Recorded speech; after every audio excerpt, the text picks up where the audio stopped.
En architecture, un arc est destiné à franchir un espace plus ou moins grand au moyen d'une courbe reposant sur deux points d'appui. Ce procédé de construction, adopté par les Romains, est très utilisé au Moyen Âge. On doit d'abord monter un échafaudage en bois appelé cintre, afin de créer une structure temporaire sur laquelle on peut placer les pierres. La clé d'arc est la dernière pierre posée, c'est elle qui confère à l'arc sa stabilité. Si l'on prolonge l'arc, on obtient une voûte en berceau. Elle soutient le plafond et sert de toit. Il y a alors une forte poussée sur les murs qui doivent être très épais pour la supporter.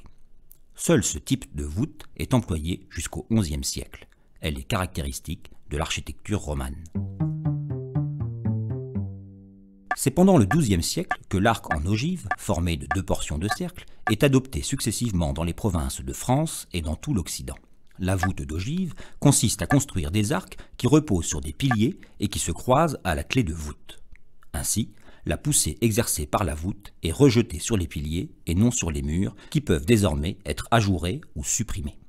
Il suffit de construire des piliers les plus solides et les plus hauts possibles pour élever des voûtes à des hauteurs impressionnantes et créer ainsi des volumes gigantesques caractéristiques de l'architecture gothique. Les murs de l'église romane sont très épais pour pouvoir supporter le poids des arcs et des voûtes.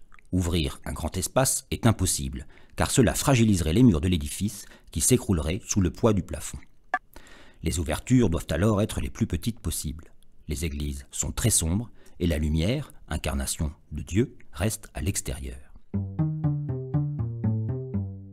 Avec l'arrivée de la voûte à croisée d'ogive, les murs peuvent être percés à volonté. On va pouvoir percer de très grandes baies et développer l'art du vitrail. Le vitrail est une composition décorative formée de pièces de verre. Celles-ci peuvent être blanches ou colorées et peuvent recevoir un décor représentant des scènes de la vie de Jésus ou des saints. Ce nouvel art permet aux églises de devenir des édifices baignés de lumière. Les grandes ouvertures et le vitrail sont caractéristiques de l'architecture gothique.